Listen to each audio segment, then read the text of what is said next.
Good morning. Welcome to the Unitarian Universalist Congregation of Cleveland. My name is Mark Weber. We want to welcome everyone, whether you are here with us in the sanctuary or whether you are joining us on an online platform. We especially want to welcome those of you who are joining us for the first time.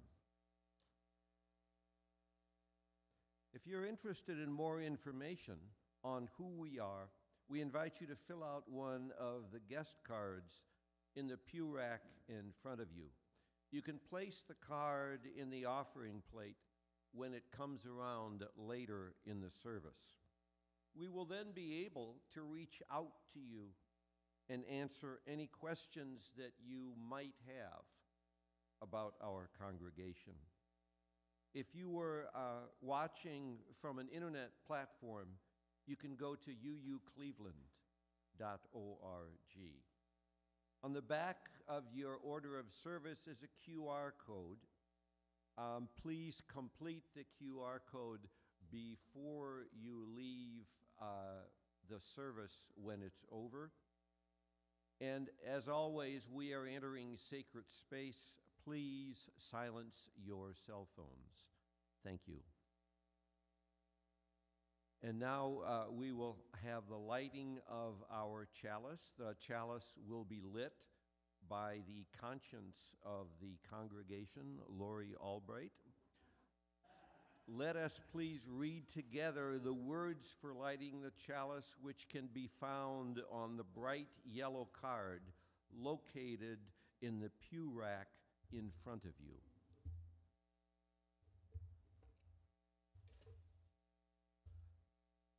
Love is the spirit of this congregation, and service is its law.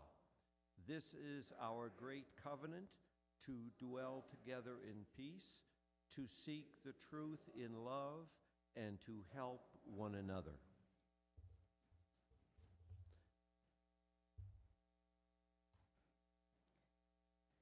And please welcome one another.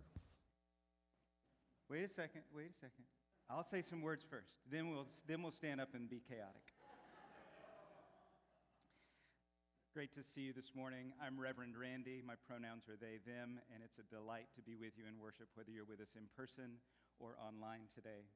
Reverend Gretchen Haley writes, "In a world that feeds on moral outrage, we are here to cultivate moral courage.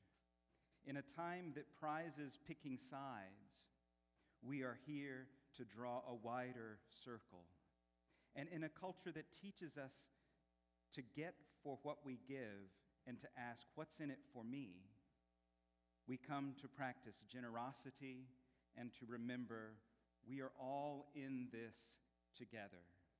In the midst of life's bitterness, we choose to sing, to give thanks, to laugh together, and to be keepers of beauty, to offer a place of belonging for all who come in gladness and in pain, to resist the push to the next moment and the next, to slow down, to breathe more deeply, and to feel a part of something greater in this hour, in this space. Let us be the change we wish to see. Come, let us worship together." And I invite you now to welcome one another. If you see somebody you don't recognize, please take a special effort to let them know that they are welcome. And then we're going to sing Gather the Spirit, number 347.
I invite you to rise in body or spirit as we sing together, Gather the Spirit, number 347 in the gray hymnal.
You all sound great today. Now is the time in the service where we share our joys and concerns with one another. If you're joining us online today, I invite you to share in the comments below any joys or concerns you'd like the congregation to know about. We do have our book up here near the bowl that you can write your joys and concerns in as you come in on Sundays. We do place a stone with healing thoughts for David Cantor, who is recovering well from surgery. We do have a few other folks who are recovering from surgery that I won't name because I don't have their permission, but our thoughts and our care are with those folks as they continue to recover. And we just have a ton of people with COVID right now who are joining us online and not able to be here in person, especially our Director of Religious Exploration, Alan Georgia, and his wife, Claire. Our hearts are with them as they continue to recover, and with others who are recovering from COVID today. We place a stone of gratitude for our Helping Hands ministry, who reaches out to all of those folks that might need a meal. Thank you, thank you, thank you for all of the care that you extend to our congregation.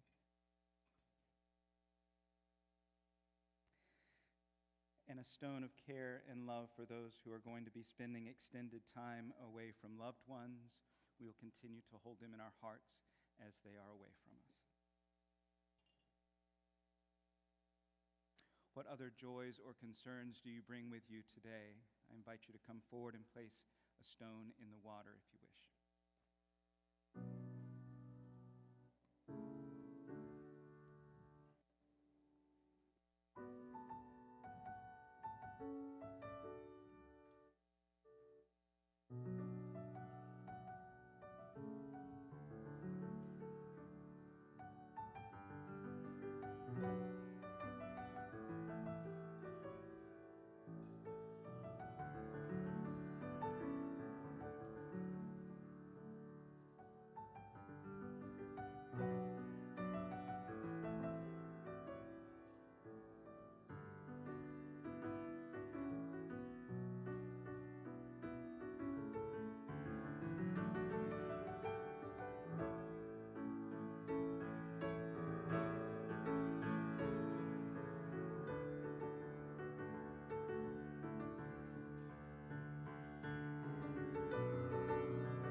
Especially if you're tuning in online, you want to hear that we're placing a stone for all of those joys or concerns that have been shared online today.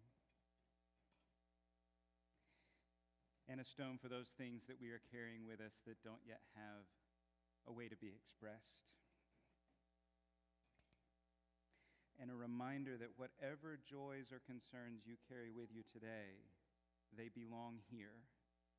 They belong in this community. There's nothing that you bring through that door that does not belong as a part of what we stand for and what we hope to create together.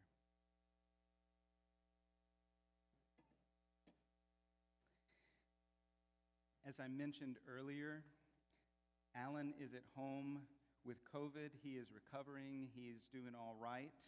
We continue to check in with him. He would like to share a reflection with you virtually at a later time, and so we're going to move on from that, and I'll just tell you to stay tuned for that online. There'll probably be a link in our Thursday newsletter, so keep your eyes on that. Maybe it'll be hidden somewhere, so you have to read through things to try to find it. We'll make it a little game, and we'll see what else you might learn from the Thursday newsletter. But for now, our care is with Alan, and we'll move on to the reflection.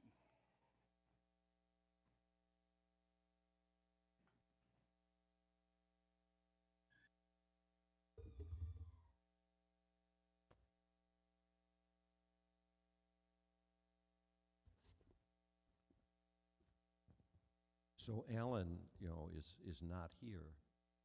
And I don't recommend this, but you could sort of say, well, this is Alan. But I'm not nearly as good a storyteller as he is. So as usual, I've taken the words of someone else. And this morning, I'd like to talk about the wisdom of Rabbi Zusia. It was from the writings of Martin Buber that I learned about the great Hasidic master, Rabbi Meshulam Zusia, who was born in 1718 in a part of Poland that I think is now part of Ukraine. In the year 1800, when the eminent rabbi learned that he would soon die, he summoned his students to his bedside. Timidly, one of the students asked Rabbi Zusia what was the one thing he feared most about dying. Well, the old rabbi thought for a moment and then said, I am most afraid of what they will ask me when I get to heaven. Eagerly, the students asked him, Rabbi, what will they ask you? The old rabbi answered, they will not ask me, so, Zusia, why were you not Moses? Instead, they will ask me, so, Zusia, why were you not Zusia?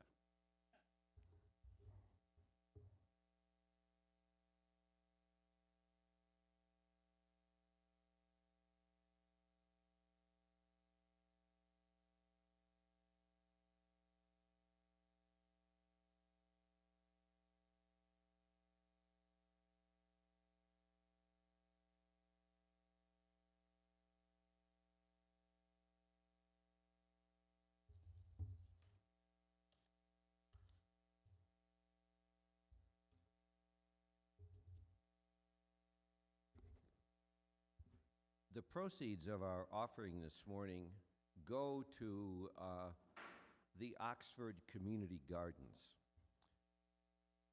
The Oxford Community Gardens are a vital community project for the greater area around Noble Road. Yesterday, after the memorial service for Marcia Davis, I drove through the neighborhood where the Oxford Gardens are, and I could see how important the Oxford Gardens are in terms of stabilizing that neighborhood and giving it an identity. Right now, the Oxford Community Gardens need a new watering system, and so our contributions this morning will help make that possible. Please give as generously as you can, but of course, within your needs. Thank you.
Thank you, Youth Choir.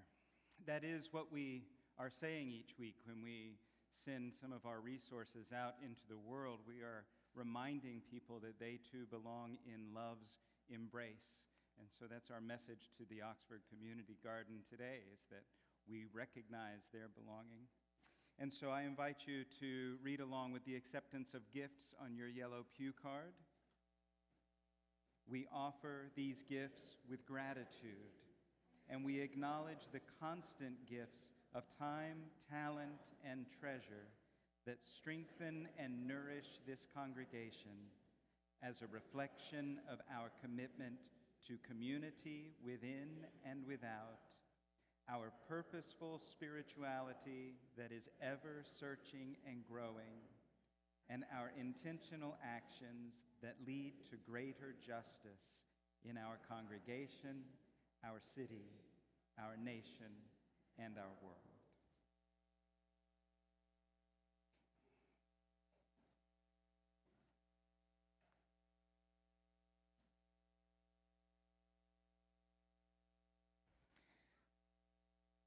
Our theme for this month is belonging. It seems like that is a common theme this time of year in a lot of churches, not just UU churches, but we talk about hospitality and belonging this time of year as a bit of a reminder. And maybe we think we know what belonging looks like because we've experienced it in some way in our lives, and we think, I don't have any more to learn about that. But I was fascinated by what Brené Brown says. She's a social researcher. I know a lot of us are familiar with Brené Brown's work, but she said, I was so shocked to learn that the opposite of belonging is fitting in. Because fitting in is assessing a group of people and changing who you are. But true belonging never asks us to change who we are. It demands we be who we are. So fitting in is this idea that I'm going to get a sense of belonging by putting on a mask and fitting in with this group of people so that I feel like I'm acceptable. And belonging is that sense that I'm going to show up and be who I am, and people are going to accept me. If I am Zusia, I'm going to be Zusia, right? We talk about finding our tribe. A lot of people talk about, I came to this place and I found my tribe. But what does that really mean? What would it look like to find your tribe? That is the people who are just like you, that make you feel validated and like you belong just as you are. Because if you get real specific, if I get real specific, it becomes a little bit of a challenge. Who is my tribe? Well, my tribe probably would be white, English-speaking, second-career ministers who are also composers and pianists and horror movie aficionados who play mainstream and indie role-playing games and Euro-style board games, love escape rooms and puzzle hunts, who also happen to be non-binary and pan. That would be my tribe. How big do you think my tribe is? So think about a time when you have thought you have found your tribe. Did you do something to fit in? Did you feel like, okay, I belong enough. I can do these things that'll make this my tribe. I'll choose, okay, I'm going to be around these people who love role-playing games, and I'll just hide these other parts because I'm not sure that belongs in this tribe. Maybe I'll be able to find another tribe where I belong and can express that, and they won't understand these other parts of who I am. So I'll do what I can to fit in so that I have a sense that I'm acceptable and I belong. So we pick one. And some people pick Unitarian Universalist churches, and they say, I have found my tribe, and I won't tell them this little part about me, because they won't like that very much. I won't tell this UU congregation that I'm actually pro-life, because there seem to be a lot of people around here that would bristle at that. And so I'm just going to keep that to myself. Or I won't tell this UU congregation who I voted for in the last election, because it seems like they are all kind of political around here, and I don't want to get into that mess. When my wife Joy first set foot in a Unitarian Universalist church, they had a ukulele choir, a string choir with a bunch of ukulele players that would get up front. And she said, well, that's interesting.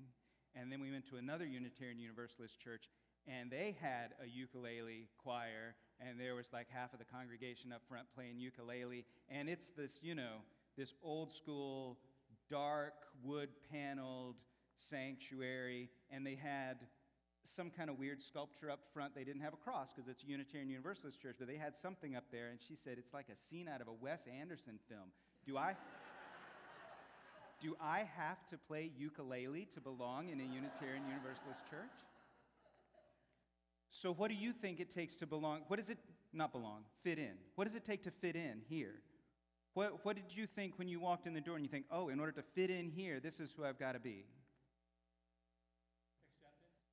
You have to be accepting of people? Okay.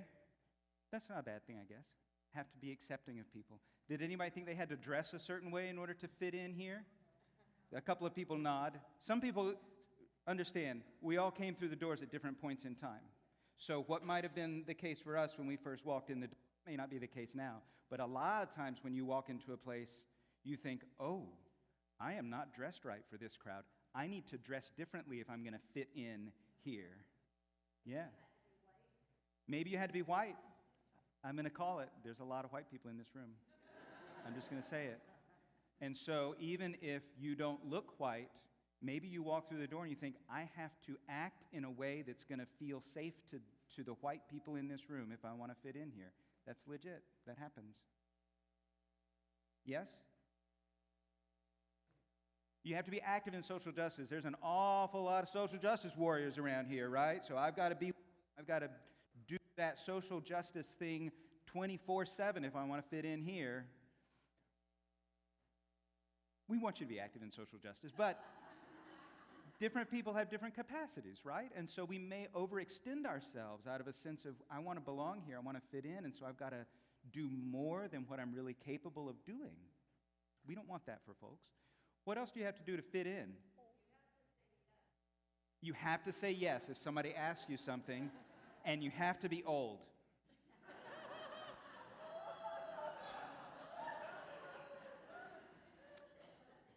If you want to fit in, you have to at least act. How do you have to act? You can't just be old. How do you have to act if you want to fit in? More mature. You have to act more mature. You have to love meetings if you want to fit in here.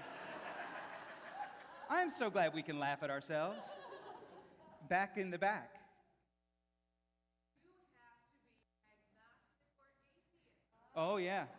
Yeah, we got a lot of refugees from other faith traditions, and some of those theologies we carry with us, and we think, oh my goodness, they don't talk about Jesus ever here, so I can't talk about Jesus. So we have to be agnostic or atheist if we want to fit in here. All these things are not true, by the way. All these things are lies that we interpret from things, and maybe some other people might even say it, but that's not who we want to be. That's not who we aspire to be as a community. Was there one more up here, somebody? You have to have a university education. Oh, you have to be educated. That's a big thing in UU churches. You walk in the door and everybody's got letters after their name. It's like, if I want to fit in here, I have to be educated. Develop some. Say it again. You have to develop some behind. Oh, the hard pews. Oh, we've got some hard pews here. You've got to develop your own comfort for the hard pews here if you want to fit in, because everybody seems comfortable on the hard pews. What you don't know is that nobody is comfortable on the hard pews. There used to be, in old school churches in New England, there used to be these fellas that would go around. I don't know why it was always fellas, but they had a thing. And they would have these long sticks, and they would have little spikes on the end of them. And they would come by, and if you were falling asleep in the church service, they'd reach over and just pop you so that you would wake up. So you don't do that. We just have hard pews so that you don't fall asleep. Don't get too comfortable. There's a lot of things that was never here. That wasn't in this church. There's a lot of things that when we walk through the door of a place, we think, in order to fit in here, in order to have a sense of, we call it belonging, in order to have that sense that I'm acceptable, I have to dress a certain way, I have to speak a certain way, I have to behave myself, I have to have a certain level of income, I have to have a certain level of education, I have to have certain political ideologies, I have to have certain hobbies and ways that I spend my time, I have to have a particular theology. Fitting in is a lot of work. Belonging is not supposed to be that much work. And fitting in winds up feeling like we don't belong ultimately because we work so hard to pretend that we are like the other people there that we walk out of the room and say, I don't think anybody there even knows me. Not really. Because I can't share these parts of who I am safely. It winds up feeling that we can fool people into accepting us, which might feel like an accomplishment. We've played the game and we won the game because somebody said they were happy to see me today, and I felt like I belonged. I wonder if any of you, and maybe the younger you are, the more likely this is, I wonder if any of you play MMORPGs, massively multiplayer online role-playing games. World of Warcraft, League of Legends, anything like that. What's that? That's why we're missing Alan today. Alan would know this. How many of you have played any kind of role-playing game? You played Dungeons and Dragons once in your life? Or something? A few people. You know, in these games, you form up with a team of people. You have a party. You have an adventuring party. You go out and you do things. You go on raids and you have whatever kind of adventures you have. But you're not all the same. You have to have somebody that can fight well. You have to have somebody that might be able to do some kind of magic. You might have somebody that needs to sneak around and be able to get places where other people can't go. You need a variety of skills in order to be a good party in an MMORPG. I got a thumbs up from somebody. You can't be all the same. In order to fit in with that party, you have to have the same goals as the party. You have to be working toward the same thing, right? But what you bring to the table matters. It has to be your unique contribution. In the old days with Dungeons and Dragons, you used to think of a typical party as having a fighter, a rogue, a cleric, and a wizard. And if you had those four things, you were covering a lot of bases. And so you could do a lot of different things, but they couldn't do the same things. All different skill sets and strengths. But they had a common purpose, and they were committed to one another. What if that's what belonging looks like? What if it's not about income and theology and how comfortable you are on the seats and what kind of clothes you wear? What if it's about having a common purpose and being able to walk in the door and say, oh yeah, I want for the world what these other people want for the world, and a commitment to each other. Yep, I can be committed to their well-being and trust them to be committed to mine. What if that's belonging? Caring about the same things and caring about one another.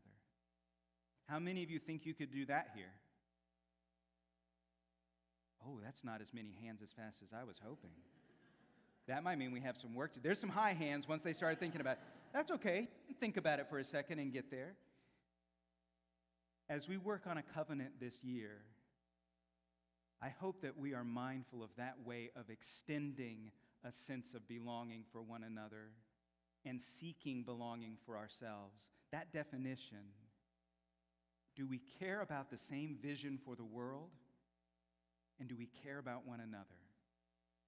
And if we can do that, then we have a community where belonging is a real thing, and it's not just asking people to fit in. Belonging is being accepted for all of who you are in a tribe that's defined by common purpose and commitment to one another. And we might have to define that. That's what our covenant work is going to be about. We're going to define it. We're going to be really clear. Here's what we care about, and here's what it means to care for one another. Because we might need to be really honest about that with each other.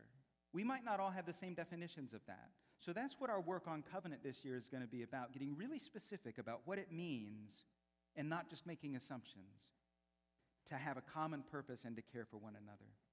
And we are all responsible for that. We do that by showing up as our full selves, showing up, bringing all of who we are to the table, and welcoming one another when we do that, and not saying, hey, you can't talk about that in here. We're a Unitarian Universalist church. But we respond with curiosity and say, that's interesting. I've never thought of it that way. Say more about that. Tell me more. Share more about who you are with me. I'm intrigued by that. And then we can be a place where people walk in the door and say, wow, this is different. This is what belonging feels like. We're going to exemplify that with a little project, a way that we all bring something unique to the table. I want to show you some of these. You have an opportunity to make some prayer flags that we're going to put up to decorate this space. These are a couple of examples. These are from Debbie Keem. What's that? These aren't Debbie's. Debbie handed them to me, and I made an assumption. These will be downstairs for you to take a look at later as inspiration. This one is from Natalie. Isn't that lovely? That'll be downstairs also for you to use for inspiration. And this one is am I holding it up right? This one is a sign of the trauma that we have been through and journeyed along with one another. Remind me whose this is? Jean. Jean made this one. I love it. And these are going to be decorating our sanctuary to be symbols of the different things that we all bring to the table, our unique contribution, our unique theology, and how they all fit together to make our space more beautiful and welcoming. So you'll have an opportunity to begin at least creating some prayer flags down in the sanctuary after the service. I saw their craft supplies set up. They've got a lot of stuff for you to play with. So I hope you stick around and take part in that after the service today. And think about this week. What are you holding back? What are you doing to just fit in here? And what are you hiding from people because you think you have to? And what would it take to belong? What would it take for you to feel like this is a place where you belong? And let's work on that with one another. May we have the courage to do so. And now we're going to sing together. Hymn number 1020 in the teal hymnals, Wo Ya Ya. We're journeying together. We don't quite know where we're going, but we will get there with one another with all of our strengths combined. Let's rise as we sing together. 1020 in the teal hymnal.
You may as well sit down. We've got a couple of announcements today.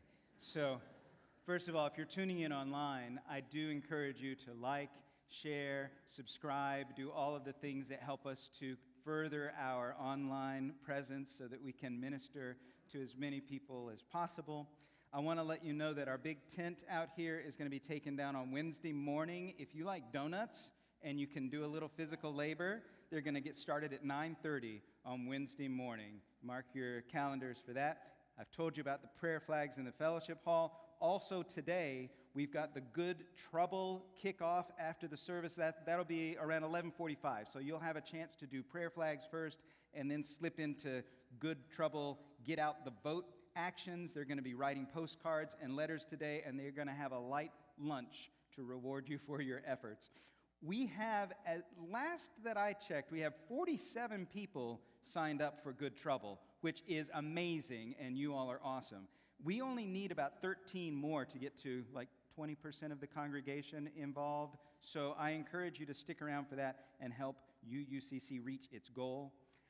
I also want to let you know, we are hoping to have a children's pew somewhere up toward the front so that young people can come up and be in worship together, and we need some adults to be their companions on that pew. Not their parents, because maybe their parents would like to have a little space in worship that's in an adult pew. But we want to have a children's pew where children can worship together in this space. So if you are willing to do that, please reach out to Alan and recognize it may be a few days until he gets back to you because he's still healing. He's not responding to work stuff right now. He's doing the things he needs to do. But reach out and let him know, I want to be a worship companion maybe once a month at a children's pew. We also have registration open for YRE. Please sign up. Classes start next week. We have a great response to the class consciousness offering by Suzanne Zilber and Valerie McFadden, but there are a few more slots available in that class consciousness class. And a special invitation to the Credo course with David Cantor and Melissa Vandergriff. That's a very rich experience and a time to connect with one another and ask some big questions, but it's especially good with an engaged and intentional group. So please sign up for that if you're interested. And also today we are going to have an exciting announcement about a brand new UUCC initiative following the postlude. It's kind of like that thing in a Marvel movie where after the credits there's like the bump scene. We've got that today. So I'm suggesting that you stay with us for just a couple of minutes after the postlude to enjoy our bump scene today.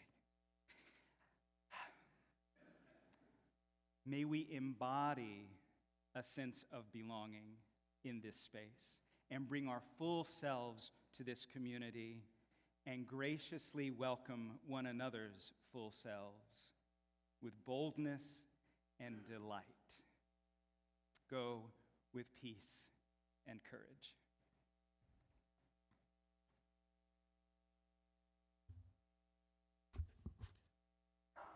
Now, if we can look at the bright yellow card, let's say together the words for extinguishing our chalice. We extinguish this flame, but not the light of truth, the warmth of community, or the fire of commitment. These we carry in our hearts until we are together again. Go in peace.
Thank you, Karin. As I mentioned a moment ago, we have an announcement today about an exciting new UUCC project, and Lori Albright is here to share some information about it with us. So, Lori, take it away. Thank you, Randy. The Sue McKim Fund for Congregational Advancement. Yeah, I've heard about that, but I have no idea what it is. Do you know what that is? Huh.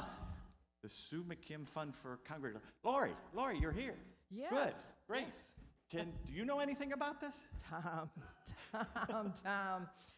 Yes, Tom, I know what the Sue McKim Fund for Congregational Advancement is. In fact, it's why I'm up here, to share this exciting news with our entire congregation. Well, geez, don't let me interrupt you. Please tell. The Sue McKim Fund for Congregational Advancement was created last year by the UUCC board. The goal is to make significant investments in a limited number of initiatives that further the mission, vision, and strategic plan of the UUCC. The fund was named to honor UUCC member Sue McKim, whose bequest primarily funds this activity. Well, geez, this sounds like something totally new. It is, Tom. It's a unique and first-time opportunity for UUCC. The strategic investments envisioned here are not the types of things that can be addressed by a modest expenditure in our annual operating budget or the Sunday plate collection. They are anticipated to be significant strategic investments of money and congregational time and energy to successfully implement. And most importantly, it will be members of our UUCC congregation who will be proposing the initiatives and managing the projects that are approved for funding. Wow, this sounds big. Who is overseeing this? A group called the Strategic Investment Task Force, SIT for short, is creating and managing this process. This team is comprised of fellow members of our congregation, some board members, and members of our staff, including Reverend Randy. We will all be receiving much more information about all of this in the days and weeks to come, at least 6 different ways: by email, snail mail, congregational meetings, our Facebook page, additional Sunday service announcements, and other media. I do want to invite you all to go to our website, which has a tab for the Sue McKim Fund, where there's much more information concerning the origin of this initiative, how it's being managed, how you can be involved, and how to get your questions answered. For today, you'll find some of the SIT Force members in Fellowship Hall who'll be happy to answer your initial questions. We're excited for what this initiative can do for the UUCC and the larger community, and look forward to your involvement as we proceed. Thank you. Thank you.